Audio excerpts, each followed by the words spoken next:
আসসালামু আলাইকুম, সবাইকে স্বাগতম।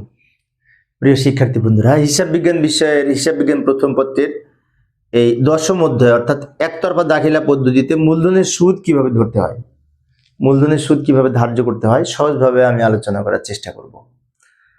তো আলোচনায় আছে আমি মোহাম্মদ সিরাজুল ইসলাম, বরিশাল সরকারি model school and college, Barishal. এখানে একটি বিষয় খেয়াল রাখবো, মূলধনের সুদ যখন আমরা নির্ণয় করব তখন মূলধন সাধারণত দুই ধরনের হয়ে থাকে। একটা হচ্ছে প্রারম্ভিক মূলধন আর একটা হচ্ছে অতিরিক্ত মূলধন। সবই একরকম, কিন্তু আমি সুদ ধার্যের নিয়মের ক্ষেত্রে বলছি। প্রারম্ভিক মূলধনের উপরে আলাদা আলাদা সুদ ধরবো, আর অতিরিক্ত মূলধনের উপরে আলাদা সুদ ধরে দুটো যোগ করে একসাথে মোট সুদ হবে।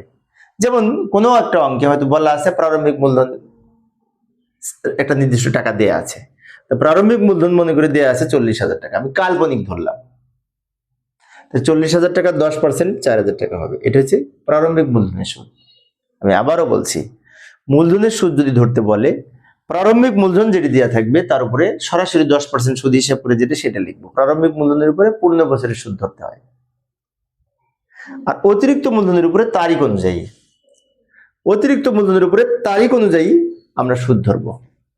অতিরিক্ত মূলধনের উপরে কখনো 6 মাসের সুদ ধরতে হয়। যদি বলে বছরের মাঝামাঝিতে উত্তোলন করেছে, তাহলে 6 মাসের সুদ হিসেব করব। যদি বলে 1 এপ্রিল তারিখে অতিরিক্ত মূলধন নিয়ে এসছে, তাহলে April, May, June, July, August, September, October, November, December, 1 April মাসে বললে 9 মাসের সুদ হিসেব করব। 1 অক্টোবর বললে অক্টোবর, নভেম্বর, ডিসেম্বর 3 মাসের সুদ হিসেব করব, তাই না? আর যদি বলে 1 জুলাই বা মাঝামাঝি, তাহলে 6 মাসের। সেজন্য বলা হয়েছে অতিরিক্ত মূলধনের উপর সুদ হবে তারিখ অনুযায়ী। যে তারিখে আনবে ওই তারিখ অনুযায়ী আমাদের হিসেব করে দেখতে হবে কয় মাস হচ্ছে। যেমন আমি মনে করি অতিরিক্ত মূলধন নিয়ে এসছে 20,000 টাকা, 10% হারে সুদ মনে করে অঙ্কে দেয়া আছে, মাঝামাঝিতে নিয়ে এসছে।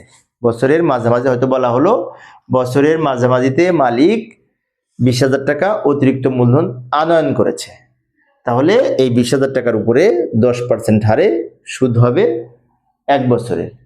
কিন্তু যেহেতু মাঝামাঝি বলেছে, তাই 6 দিয়ে গুণ 12 দিয়ে ভাগ করে যেটা হবে সেটা এখানে লিখব।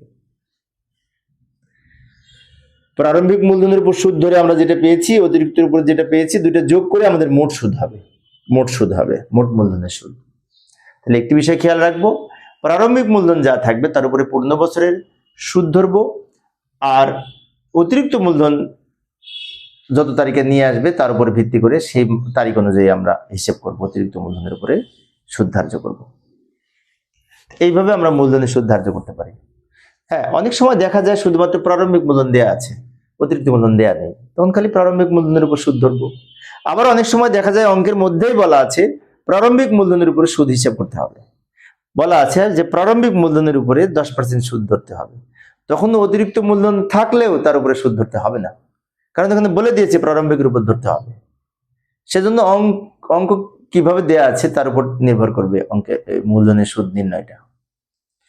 তো প্রিয় শিক্ষার্থী বন্ধুরা, এই ছিল আজকের আলোচনা। শিক্ষার্থীদের অনুরোধে আমি অল্প অল্প করে আলোচনা করি, যাতে শিক্ষার্থীরা বোরিং ফিল না করে। পরের ক্লাসে দেখার আমন্ত্রণ রইল। খোদা হাফেজ।